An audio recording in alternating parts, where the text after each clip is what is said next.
दिनैनि गुबै हाबाफारिया जादों सान्तिपुर गामिया सान्तिपुर बाजार खाथिनि सान्तिपुर गामिया आंथ' सानदोंमोन बिथांमोना लेन्ड टाइटेल मोनबाय होननानै फरेस्ट एरिया किन्तु दिनैसिम 50 बोसोर बावहाय 50 बोसोरनि बारा रायजो जाबाय किन्तु लेन्ड टाइटेलखौ मोननो हायाखैमोन। आगोलनि सरकारा मा खारनाव बिथांमोननो लेन्ड टाइटेल होआखै जों मिथिया किन्तु जोंनि सरकारा बिथांमोना लेन्ड टाइटेल मोनै सान्तिपुरा जेरै लेन्ड टाइटेल मोनाखै बेफोरबायदि नागिरनानै जोङो फरेस्ट एरियानि मोनफ्रोमबो गामिखौ जायफ्रा एस पार दा 2006नि फरेस्ट डिवेलपार एक्ट बेफोरबायदि हा मोननायनि मोन्थाय दंसै जों गासिबनोबो हा मोननायनि होनायनि हा लेन्ड टाइटेल होनायनि हाबाफारिखौ जों जागायगासिनो दङ आरो बेखौ जोङो दिनै सान्तिपुराव मावजेनबाय।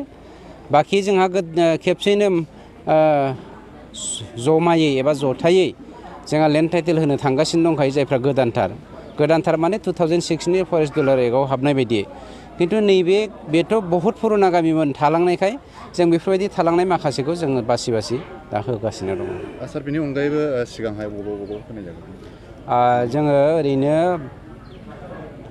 लेन्ड टाइटेल मोनै गोजाम गामिखौ बेखौनो दिनैनो फार्स्ट जागायदों किन्तु जायफ्रा 2006नि एसे सिगांसो रायजो जानाय जेरै जोङो दाखालि अदालगुरियावहाय धनस्रि डिभिजनावहाय जोङो 6टा गामि होखांबाय।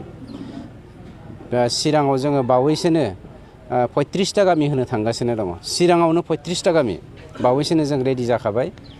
ओमफ्राय आरो मोनसे पार्टआ एसे लेट जानानै दङ बेखौ होफानो मोनोब्ला जोंनियाव फ्राय माने 65टा गामि जों होनो हायो जागोन चिराङावनो।